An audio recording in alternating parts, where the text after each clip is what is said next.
और कथा हमारे बुद्धि में इसलिए नहीं चढ़ती है कि हम जब घर से आते हैं तो मोह माया साथ में ही लाते हैं। 10 बार घड़ी देखना, बार बार टाइम देखना, आलस्य का आना, ये सब भगवान की कथाओं में आते ही है। भगवान की पूजा में नींद आने लगे, समझो संकेत सही है। पूजा पाठ करने के लिए, भगवान की कथा सुनने के लिए, कीर्तन करने के लिए आप आगे बढ़ोगे तो सबसे पहले नींद आएगी।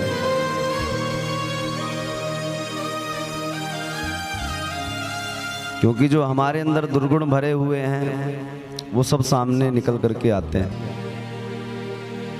इन सबको पार करने के बाद ही भगवान की भक्ति प्राप्त होती है। यहां आवे तो माया साथ में ना लावे। एक दृष्टांत से समझाऊं। बचपन में हमने 2 चींटा की कहानी सुनी थी, आप सबने भी हो सकता है सुनी हो। 2 चींटा मित्र थे, एक नून के बोरे में रहता था, एक शक्कर के बोरे में रहता था। नून के बोरे वाला चींटा चीनी के बोरे वाले के पास गया।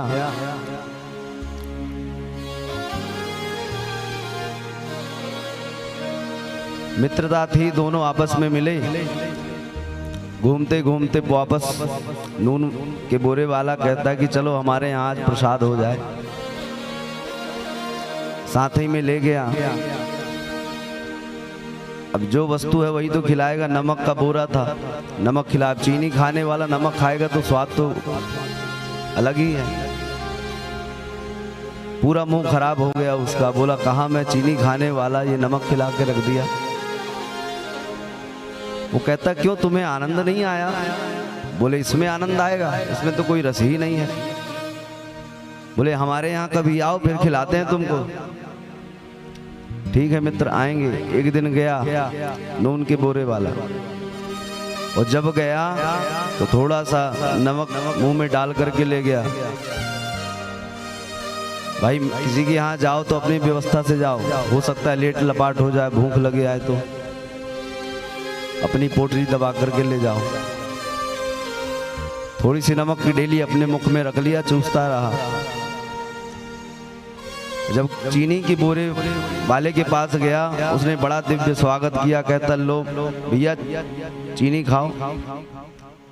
चीनी खाया पर विशेष स्वाद आया नहीं। क्यों? क्योंकि मुंह में पहले से ही नमक भरा हुआ। कैसे स्वाद आ सकता है? उस चींटे को बड़ा आश्चर्य हुआ कि ये नमक से अलग स्वाद में है, और खाने के बाद भी यह रस लेने के बाद कह रहा कोई स्वाद नहीं आया। बोले हाँ हाँ बढ़िया है, ठीक है। तब उसने मुंह खोल करके देखा, दिखाओ मुंह में पहले क्या भरे हो। देखा तो नमक की डेली धरी थी। बोले इसको पहले बाहर करो। नमक की डेली जब बाहर हुई, फिर चीनी खाया महाराज। जो चीनी खाया लौट करके नून के बोरे में गया ही नहीं, वहीं रह गया। ये कहानी है तो छोटी सी, पर दम बहुत है इसमें। हम भी घर से आते हैं तो मोह माया की नमक रूपी ढेली मस्तिष्क में भर लाते हैं। अब उसके कारण कथा समझ में कहां से आ सकती है? सिर हिलाते रहोगे, मानो सबको लगे कि बढ़िया प्रेम से भगत जी कथा सुन रहे हैं। लगेगा बढ़िया वैसे ही, पर बाद में पूछो तो बोले हाँ कथा बढ़िया है, पर ठीक है कथा ही है, विशेष स्वाद नहीं आया। जब आप अपने मोह माया रूपी नमक की ढेली को निकाल करके बाहर करोगे, फिर कथा सुनोगे, वो आनंद आएगा कि आपका घर जाने का मन ही ना होगा। फिर संसार प्रपंच लगने लगेगा और भगवान की कथा ही सत्य लगने लगेगी। इसीलिए भागवत कथा विधान में सबसे पहले कहा गया तीर्थे वापि वने वापि ग्रहे वा श्रवणम मतम। ज़्यादा फल होता है तीर्थ में कथा सुनने से। क्यों? क्योंकि वहाँ तो घर नहीं होता है। यहाँ से हम जाते हैं बहुत दूर, रोज आना जाना हो नहीं सकता। वहीं पर कोई धर्मशाला, होटल या आश्रम लेते हैं और वहाँ सब घर द्वार छोड़ के जाते हैं। बढ़िया 7 दिन कथा सुनते हैं, बढ़िया मन लगता है। और घर के पास ही कथा हो रही है, रोज जा रहे हैं आ रहे हैं, पर फर्क कुछ नहीं पड़ रहा है। वैसी पड़ोसी से झगड़ा, वैसी चुगली, वही सब हो रहा है घर परिवार में।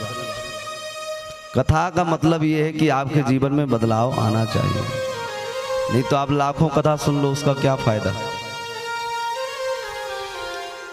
जब तक जीवन में परिवर्तन ना आ जाए तब तक भगवान की कथा सुनते रहना चाहिए। हरिश्चित्तम समाश्रये। जब तक चित्त में हरि ना बैठ जाए, हरि ना चिपक जाए, तब तक कथा सुनते रहो।